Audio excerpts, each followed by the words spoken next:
Hello, today I'm going to be talking about the narcissistic takedown. Here is a list of ways that narcissists get inside of our heads, recreate reality, and take us down. This video is really important. It's really important for you to understand what's happened to you if this has happened to you.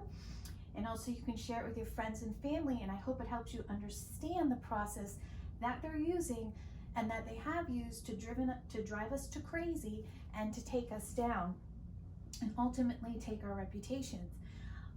This is a list I got from Richard Grannon. He's also a narcissistic abuse coach. He's excellent. He has great material. He also talks about this, but I've gone through this myself. I know many of you have probably gone through this. Some of you may have only gone through part of this, and some of us have gone through the entire takedown of the narcissistic person or narcissistic family group. Okay, they often operate like cults. They operate sort of like cults, and they use this method to brainwash us, rewrite reality, and to eventually take our reputation. So stage one, the first stage of the takedown of us is they use a tactic called love bombing, which is often found in cults. The love bombing is this elevation of who you are. You're put up on a pedestal. They're mentoring you. They're trying to bring out the best in you.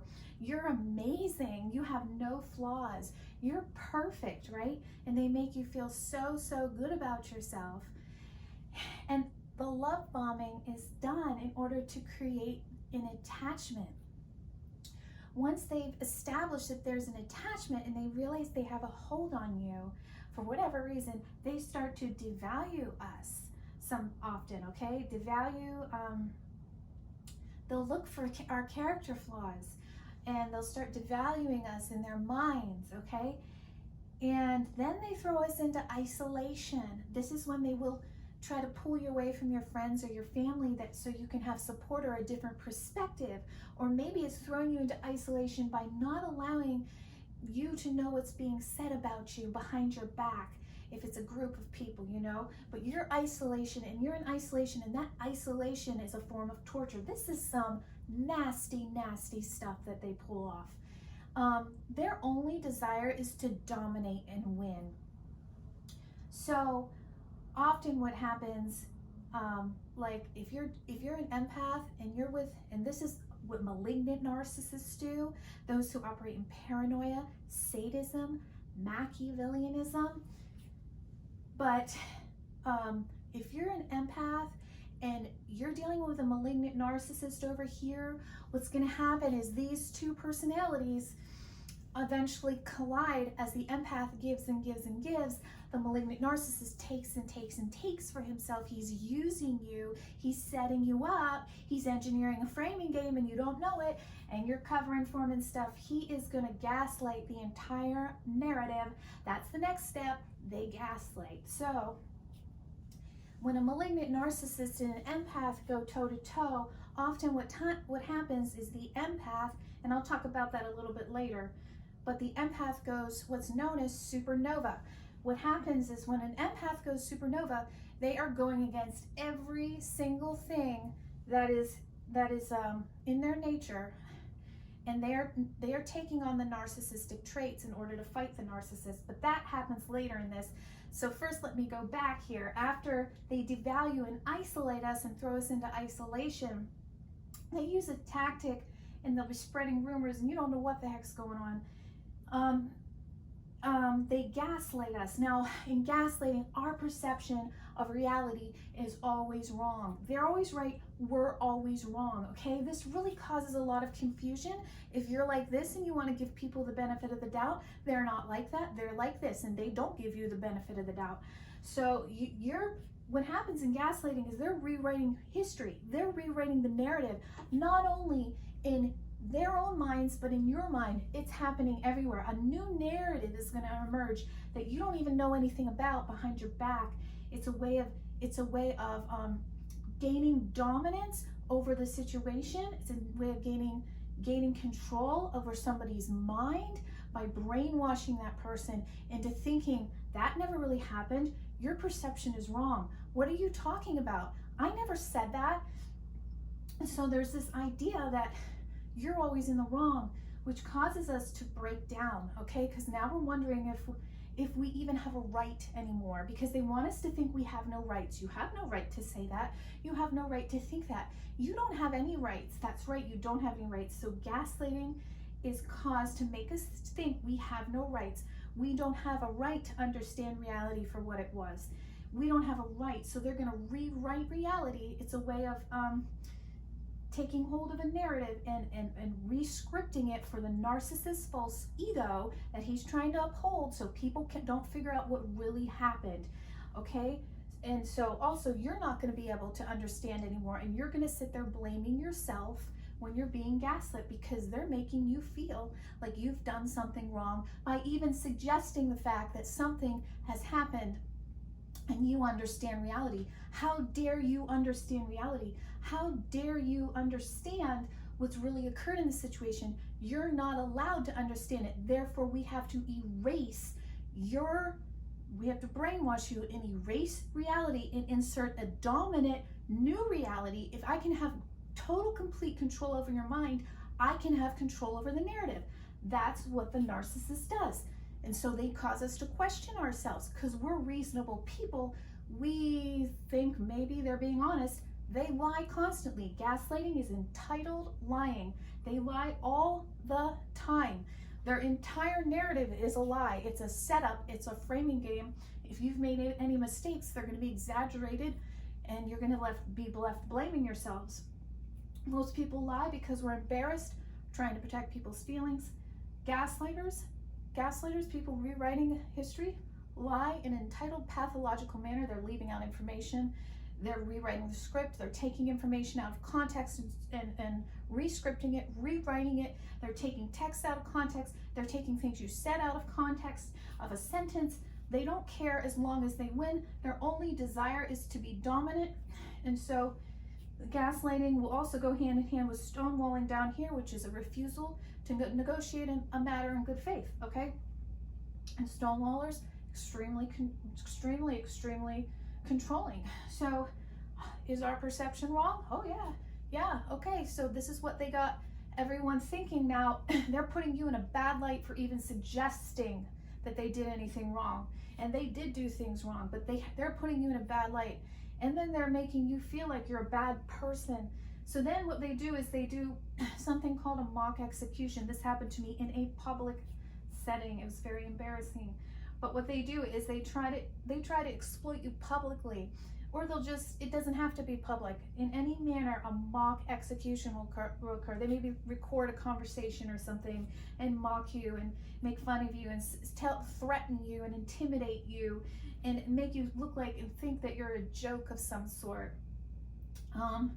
This is all created to cause a break in the target. And at the breaking point, and mock executions also, there is a ton of pressure being put on you during a mock execution. Even while it's going on, there's pressure for you to submit, okay? Because when this is all going on in gaslighting, what happens is we go into a submissive, passive state, so that the gaslighter and the abusers can then insert their narrative. We go into a passive state. We don't know what to do, because now a new narrative has come out. We don't even know what exactly reality is, because it's going on behind our back too. They withhold information from you. They divert.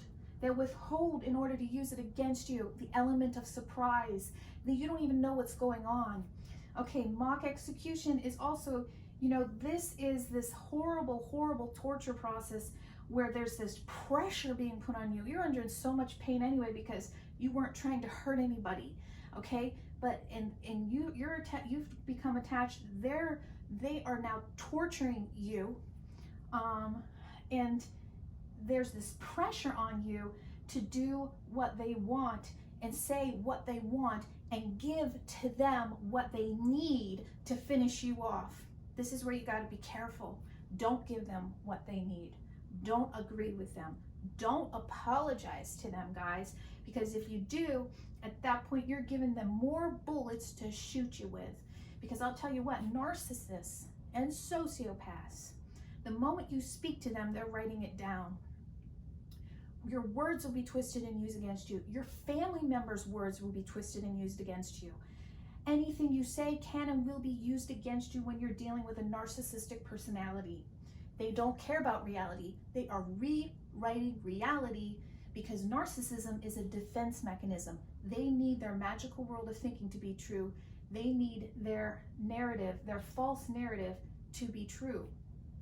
So then at this point, they break their target, and what happens is we have developed a trauma bond, okay? Well, why do we develop a trauma bond? Well, it's because the abuser is showing up to us as savior and as crucifier, as demon and as angel. I'll protect you. I've got your back. As they're tormenting you, as they're putting you through this ritual, this mock execution, this horrible thing, they're looking to you to play that role of Judas in their life. They're looking for it, and they want to pull you back in. Come back into my reality. Come back in. You're the betrayer. You're the bad person. Come back into my reality is what they're saying, and not saying, okay, I'm going to now trauma bond you to me. I'm going to be good, and I'm going to be cruel, and I'm going to be wonderful. I'm going to be reaching out to you, and then I'm going to be devouring you. It's so horrible to go through because it causes cognitive dissonance. Which one are they? Are they an angel or are they a demon? And we also, during this phase, our desire is to protect our abuser. We think we are protecting our abuser, but they just laugh at us. They laugh at us because they've gotten the upper hand. How stupid of us to cover for them. How stupid of us to fall for all this, okay? Because they're setting us up. So they show up as angel and demon. They will withhold any information from you that you would be allowed to possibly defend yourself. You're not allowed to defend yourself in their magical world of thinking. You need to read your lines. You need to take your script, okay? A trauma bond occurs. This is particularly cruel. Now we feel obligated to our abusers. We're trying to protect our abusers, and we don't even know if they're good or if they're bad. This is very, very confusing, okay? But we eventually realize they're definitely bad, okay? Because they have no desire to sit with us and have a normal conversation like most of us would have, or to talk things out. We want to sit, we want to have a conversation like this. They can only see themselves in the role of parent-child. They don't have horizontal relationships. They're always looking, they only want to dominate. They only want to have control. Who's pulling the strings, guys? Who's pulling the strings?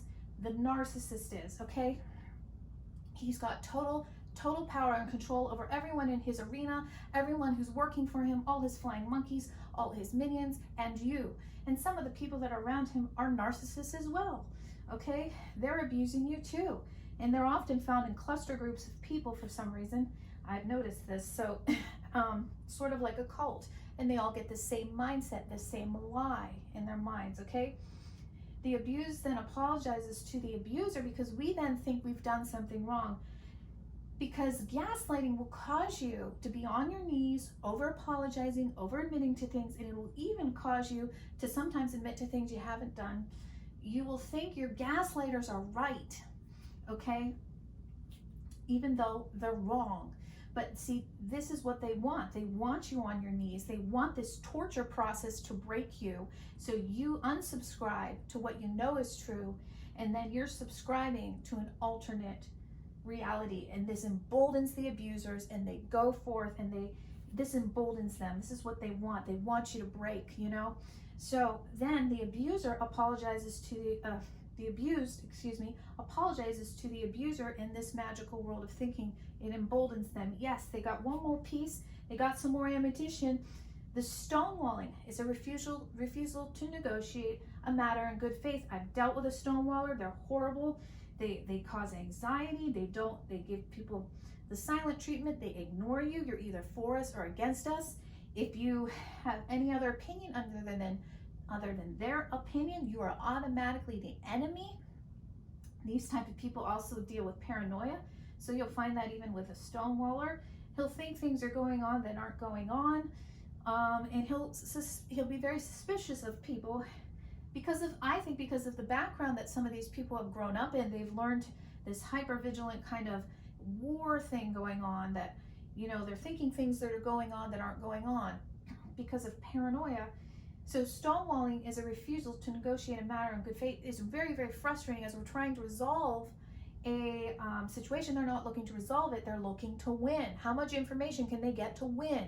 Okay, so it's really important, you know, if you've got no contact up here, don't break no contact and apologize to your abuser. Don't do that. That'll give them more ammunition.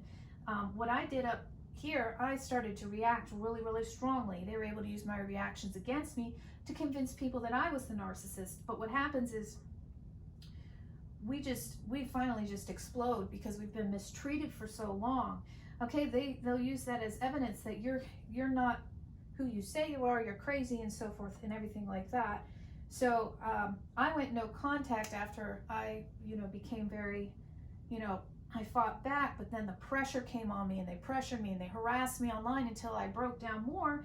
And then I'm apologizing to the people that abused me. And then what happens is it's not like they're like sitting back and thinking, oh, good, she apologized. They are, but now it's revenge. How dare you fight back against them? How dare you have a separate reality? Now's their revenge, okay? Because they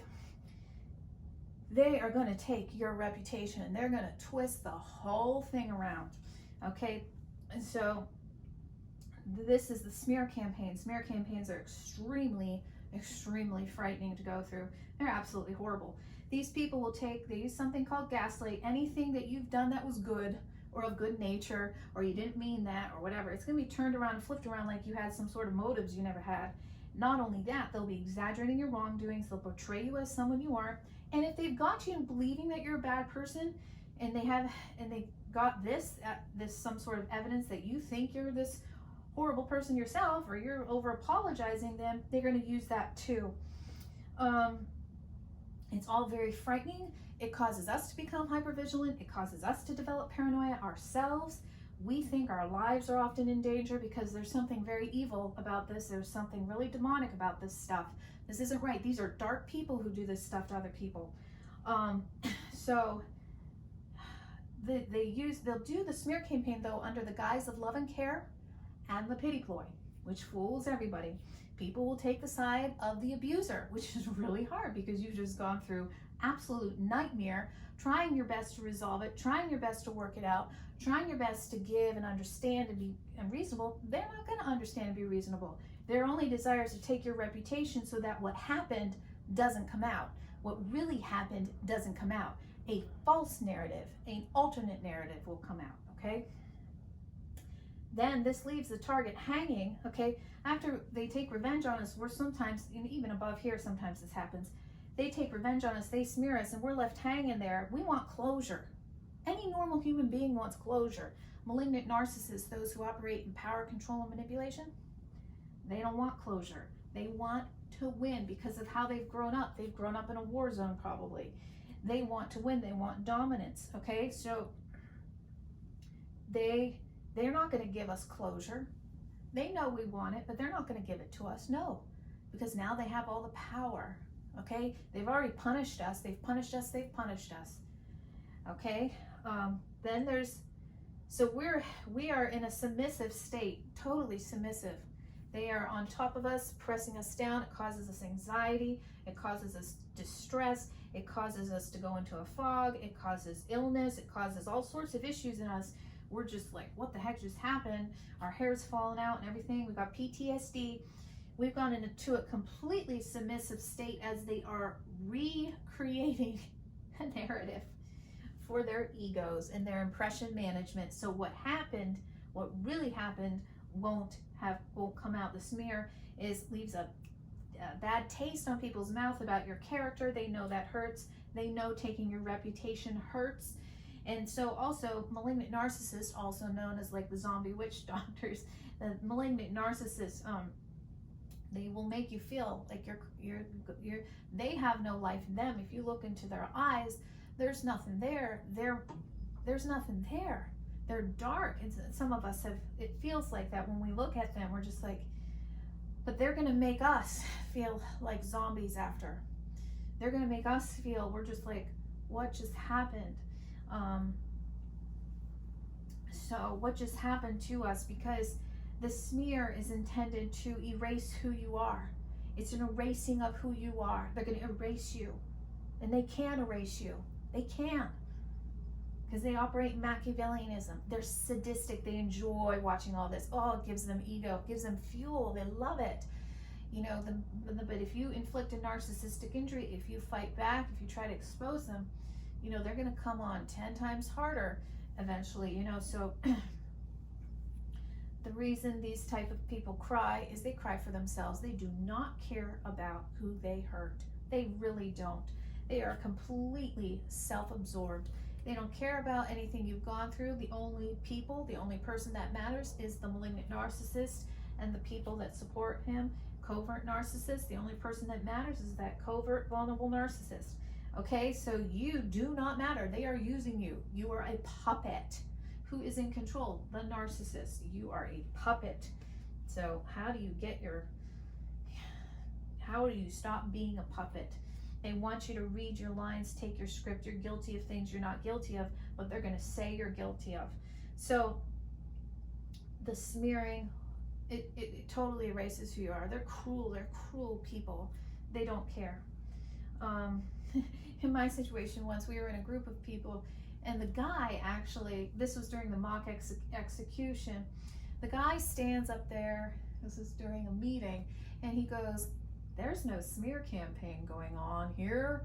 And I go, sitting there, I go, "Yes, there is a smear campaign going on," because I had researched this. Oh, they didn't like that. They didn't like that I knew that this was a smear campaign. Oh, I was going to be punished even more. I was going to be smeared harder. How dare I understand that this was a smear campaign? How dare I understand how they operate and how they think? Yeah, they're sadistic. So they don't give you the benefit of the doubt, but they demand other people give them the benefit of the doubt. And they're going to project onto you all of their qualities. Anything they would do, they're going to say other people do. So they'll be putting doubts in everybody's minds about you, but they're going to say that's what you do to them. The thing is, what we're saying is actually true. What we're saying is true. So so they leave us hanging, no closure, and then they'll do, you know, discard. Discard is, you know, it's just, we're not even, you know, we're not important. They've done all this to us. They were just using us. And so it's really important when we go through this kind of thing to understand that we need to observe and not absorb, okay? Because it's really hard not to become reactive. Don't over-explain yourself to these people. You know, if anything, use something called the robot mode. You can look it up. No reaction, no responses. Remember, respond, don't react, okay? Observe, don't absorb what they're saying, okay? Because they're going to say a whole bunch of stuff about you that's not true to make themselves feel better about themselves, so they don't have to deal with their internal shame, and they don't have to deal with what they did to you. It is cruel what they did to you. It is cruel. And so they don't want to be held accountable for anything. And anytime they did anything to you that anybody could like say, you know, you shouldn't have done that, they're going to justify themselves. They're always justifying what they do to you. So one of the reasons this happens is because oftentimes these people who do this to other people have been abused in childhood. So they have often had an environment where it was a bit of a war zone. They were being told that they were God, they were godlike, they were wonderful, they were perfect. On the other hand, they were told that they were horrible, or they were abused, or something's happened. They grew up in an environment that was chaotic or traumatic, and they've developed this defense mechanism. And this defense mechanism protects against the false self that they have created. You know, they want to be worshipped. They want to be worshipped, and they want everyone to think that they're good people who loved you and cared for you and felt sorry for you, when nothing could be further than the truth. Those of us who've been through it, you know, the smear is done. under the guise of love and care and the pity play, it makes us feel like we're in a bubble, you know, and they'll say things like, oh, you know, and people that smear are very clever, you know, we just couldn't trust her, she's dangerous, she lies all the time. I don't know, all this lying, you know, and we, you know, and they'll use words like dangerous, crazy, unstable, liar, drama queen, ruined my reputation, stuff like this. We're not actually trying to ruin their reputation. We're not trying to hurt them at all. But since they've done all this to us, we're sort of like, well, you know, this is hard to go through. They also use something called coercive control to make sure we stay silent. We stay silent because if you talk, then this is going to happen to you. If you talk, this is going to happen to you. So they use something called coercive control and something called unspoken abuse. It's unspoken gestures, looks, stares to gain control and the upper hand on us so they can take ground and they can take ground and they can take ground. When people are taking advantage of another person, that has a snowballing effect. You have to stop it. You have to get out. You have to walk away. You got to have some boundaries with these people because they're going to walk all over you and they will destroy you. You know, it's very, very painful. They will destroy you. They will destroy us. It's a horrible experience. And so if any of you have gone through this, I am so, so sorry. My heart goes out to you. I think this is probably the worst experience somebody can go through. It's a form of witchcraft. It's a form of witchcraft. You're not allowed to defend yourself. You're not allowed to have any opinion that's different than theirs. You better read your lines, and they're going to recreate reality and insert you into a narrative that's not even real. It's a magical world that they've created for you. And so this is hard stuff to go through, and go no contact if you can. Go no contact if you can, and get away from these people. Oh, you know, get away from them and get your head clear and realize that you have value. If you were targeted by these type of people, there was something in you that was pretty darn special. There was something in you that was awfully sparkly. Okay? No, seriously, I'm serious, because if you were targeted, I mean, this is a total takedown of a person. Total takedown. I had 2 malignant narcissists come after me. Total takedown, brothers, total takedown. Isolate and discredit everybody around me. Isolated and discredited me. Killed off anybody around me who could see the truth. Total takedown. Character assassination. This is all so, so, so, so hard to go through. Oh, but this is really important information for us to know so that we know what we went through, right? So thank you so much for watching my channel. If this has helped you at all and you've liked this video, hit the subscribe button. Thanks.